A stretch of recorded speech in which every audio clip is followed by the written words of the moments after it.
मुश्किल वक्त है जहां एक तरफ शेयर बाजार में हल्ला है, दूसरी तरफ बजट है, एक तरफ अडानी की फजीहत है तो दूसरी तरफ सरकार की साख पर सवाल है। मुश्किल ये भी है कि सरकार से लेकर गोदी मीडिया गिरती जीडीपी के फायदे गिनवाए या फिर सरकार की नाकामी को कबूल करे। आईएमएफ से लेकर सरकार भी मान रही है कि बीते कई सालों के मुकाबले इस बार जीडीपी के आंकड़े गिरेंगे।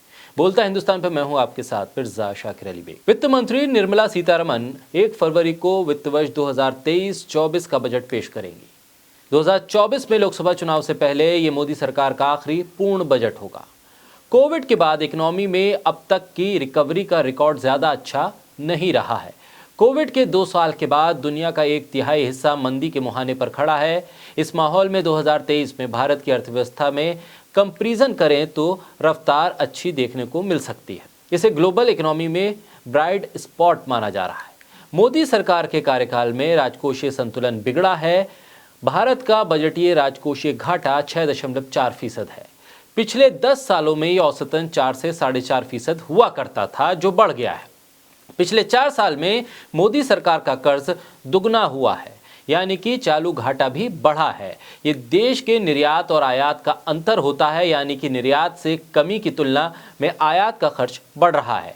ये भी सरकार के लिए चिंता का विषय बना है। अंतर्राष्ट्रीय मुद्रा कोष ने भी विश्व की अर्थव्यवस्था और भारतीय इकोनॉमी को लेकर बहुत अहम बयान दिया। आईएमएफ ने बताया है कि ग्लोबल ग्रोथ साल 2023 में पहले की मुकाबले कम रहने की उम्मीद है। आईएमएफ के मुताबिक वर्ल्ड इकोनॉमी साल 2023 में 2.9% की दर से बढ़ेगी। वहीं साल 2022 में ये 3.4 थी। वहीं साल 2024 की बात करें तो दुनिया की अर्थव्यवस्था में एक बार फिर तेजी देखने को मिल सकती है और ये 3.1 पर जाकर पहुंचेगी। इंटरनेशनल मॉनिटरिंग फंड यानी कि आईएमएफ के मुताबिक भारत की अर्थव्यवस्था मौजूदा तिमाही में 6.8% की दर से बढ़ रही है, जो कि अगले वित्त वर्ष यानी 2023 और 24 की पहली तिमाही में 6.1% रहने की संभावना है, यानी कि गिरावट दर्ज होगी जीडीपी में।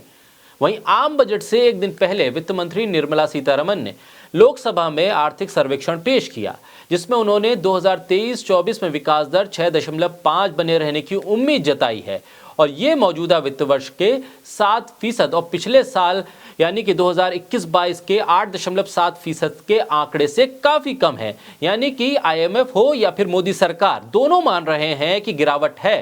पिछले कई सालों के मुकाबले में ये बड़ी गिरावट इस साल देखने को मिल सकती है।